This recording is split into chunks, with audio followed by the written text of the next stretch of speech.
it's up for and by the government. And those two things lead to very different places. And that's why this is so vitally important. And you know, there are those who would have you believe that it's about the messenger and not the message. But it is totally about the message. It is about what will happen to our children and our grandchildren and all the people who follow after us if we go down a certain pathway.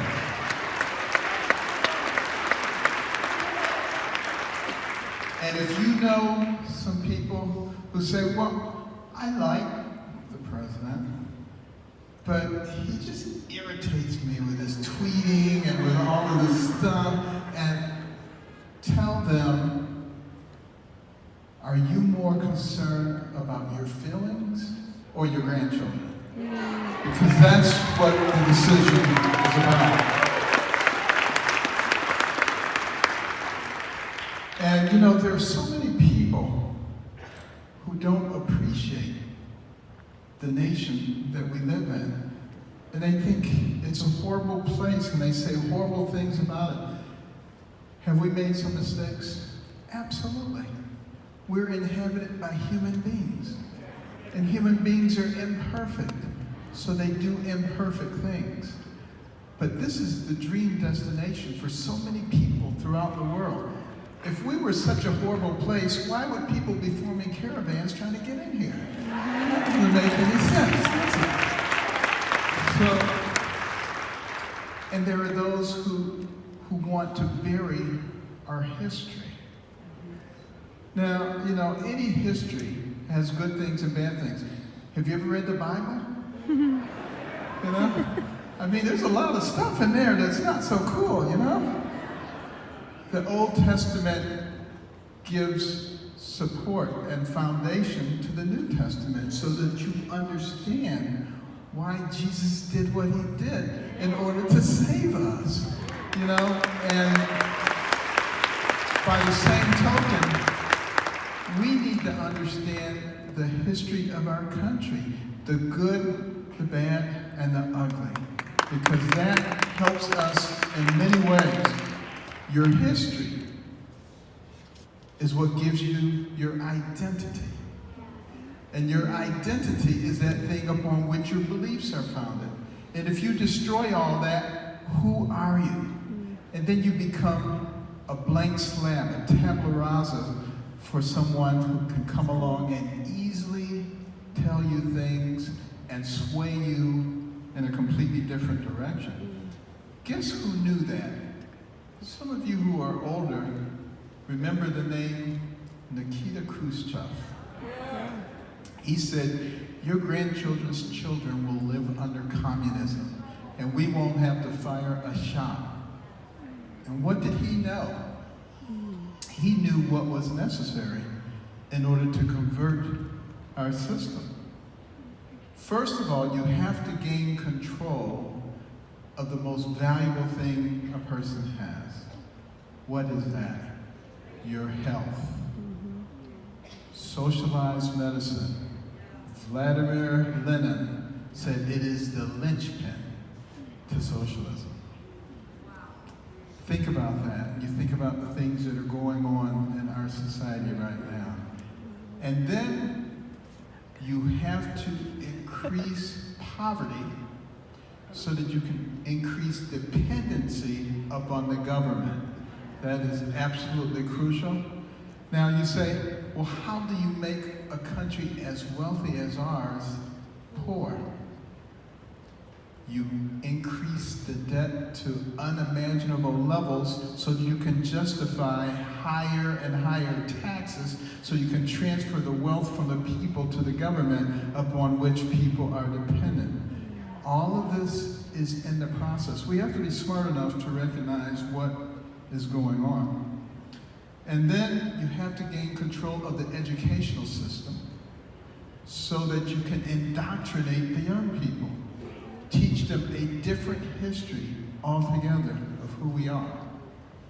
And then you have to gain control of the media so that you can filter what you feed to the people. and you can give it to them in doses and change the way that they think about things. And then you have to remove their ability to defend themselves. The Second Amendment, you hear people saying all the time, you don't need a high-powered rifle to go duck hunting. You don't need an AK-47 to go deer hunting.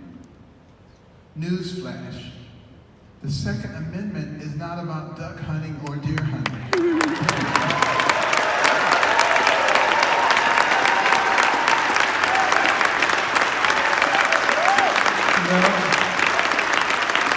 It is about our ability to defend ourselves from a tyrannical government. That's what it's all about.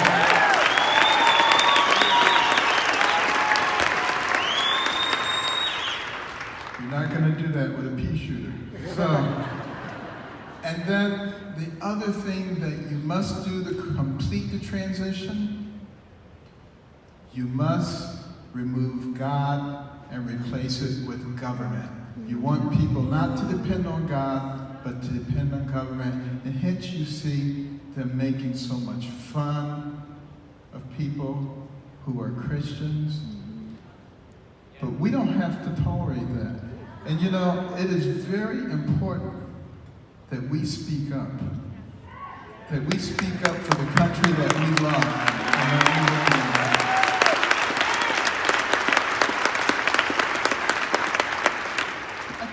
I can't even begin to tell you how much I appreciate being born in this country. My wife and I, we talk about it all the time. We could have been born anywhere. But God was gracious enough to let us be born in this country, where there are so many opportunities for people. Even people who come from, very desperate situations. Have you ever noticed that we have a lot of people who immigrate here from places that aren't doing so well, and then they do very well when they get here? Because they just look around and they say, what? You mean all I have to do is study and work hard? And then there's so many people in our country who don't seem to understand that. And then there is a group who wants to make people think that they are victims, and that somebody else is causing all of their problems. I got news for you. If you think you're a victim, you are one. Okay? But you do not have to be a victim. Doesn't mean that there aren't obstacles that one has to negotiate. You do have to negotiate them. My mother used to tell me when I was growing up, she said, Benjamin, if you walk into an auditorium full of racist, bigoted people, she says, you don't have a problem. They have a problem. She said, because see, when you walk in there, they're all going to cringe and wonder if you're going to sit down next to them, whereas you go sit anywhere you want. So,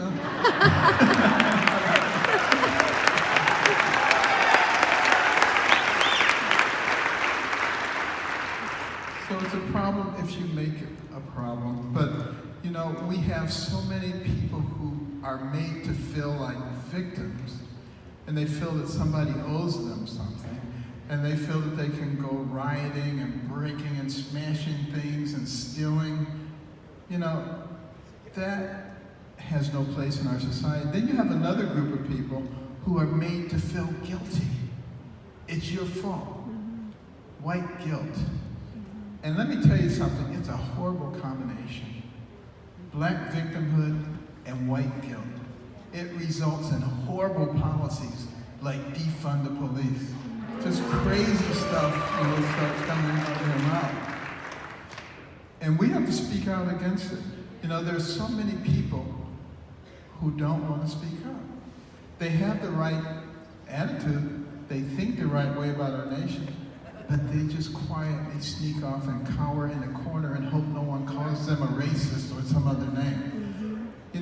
What would have happened to our country if our founders had been like that? If they wouldn't have been willing to put their lives on the line, not for themselves, but for us? What would have happened on D-Day if those young soldiers hadn't been willing to go up on that beach in Normandy and step over the bodies of all of their friends who were dying. Hundreds of people lying there, thousands dead on the beach. Did they turn back? No. They kept going and they overwhelmed the Axis forces. In many cases, knowing that they would never see their loved ones or their homeland again. Why? Not for themselves. They did it for you. They did it for me. They did it for our future. Now we must be willing to work for the future of those coming behind us.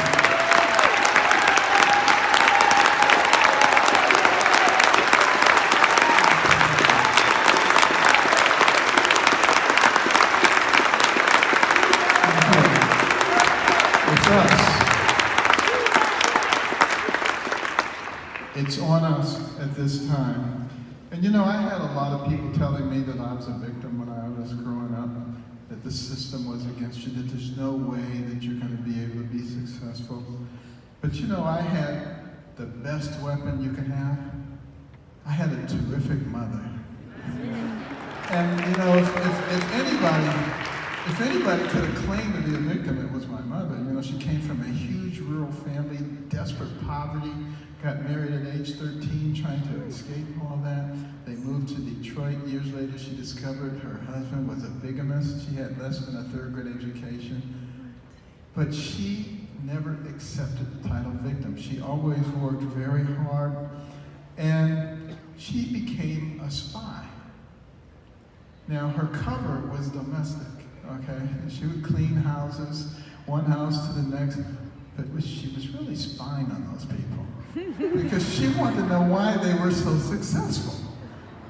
And she concluded that it was because they didn't watch TV all day and they read a lot of books. And she came home and imposed that on us. And I gotta tell you, we were not happy. And in today's world, we would have called social services and they took care of that.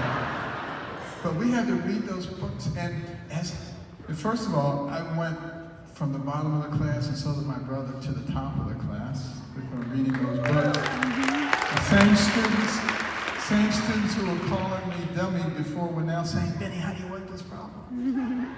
And I'd say, sit at my feet, youngster, while I instruct you.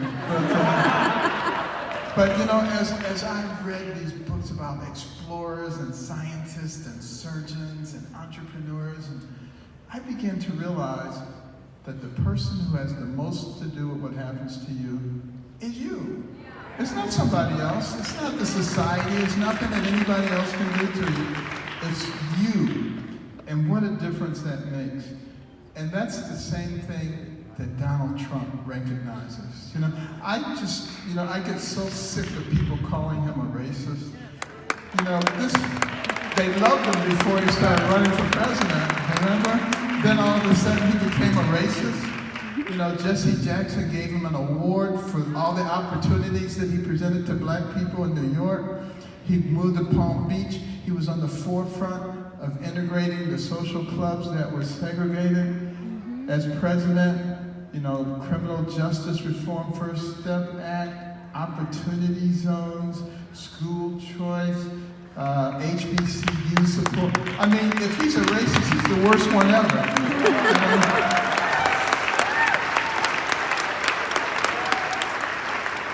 And like myself, he believes a rising tide lifts all boats.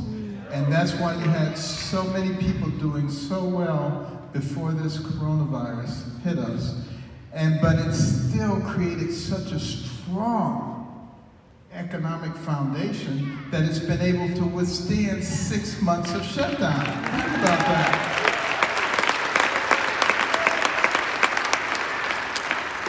And now it's bouncing back, and it's going to be stronger than ever, assuming that we win next week.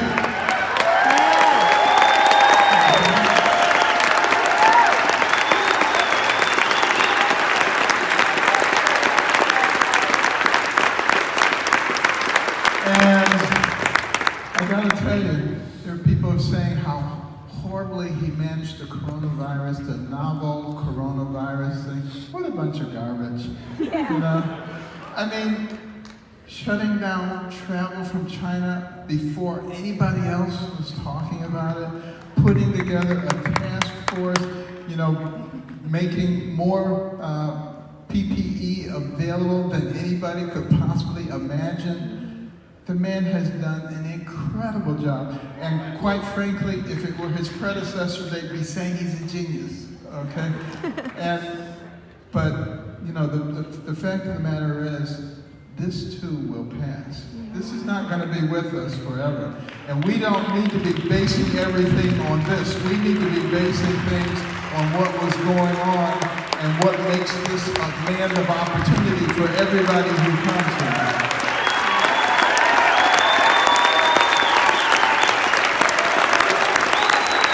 That's what it's about. And every one of us has a sphere of influence. There are people you can talk to. You know, they always say you're not supposed to talk to people about religion or politics. Wrong. That's exactly what you're supposed to be talking. Talk to your family on Thanksgiving, on any other time you talk to your family, you talk to your neighbors, you talk to your co-workers about the things that are important to you. Not about sports and entertainment. I mean, that's okay, but really, is that what life is all about? No. Not to, it doesn't matter that much if you can sink a basketball. You know, I was listening to one of the news programs this morning, and LeBron James was saying something about, would you ask Ben Carson to play basketball? Well, I wouldn't ask him to do neurosurgery. I'd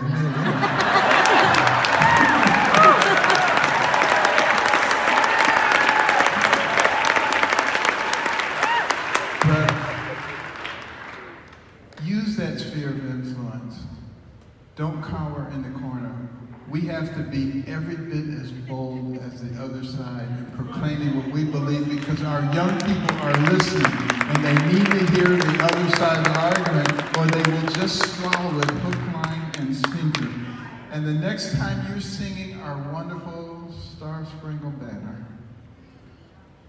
first of all, stand when you sing the Star Spangled Banner. Because do you realize when the Star Spangled Banner was written by Francis Scott Key, the British were bombarding Fort McHenry, and they were trying to knock that flag down, and it was our troops who stood there. They held that flag up. They would not let that flag go down because of what it stood for, and it still stands for freedom for our people. That is much more important than anything else.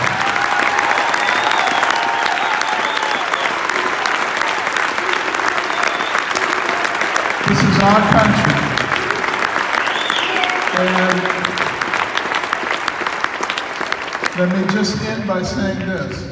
When you were singing that Star Spangled Banner, you get to the end of that first stanza. And it says, land of the free and home of the brave. Just remember, you cannot be free if you're not brave. God bless America.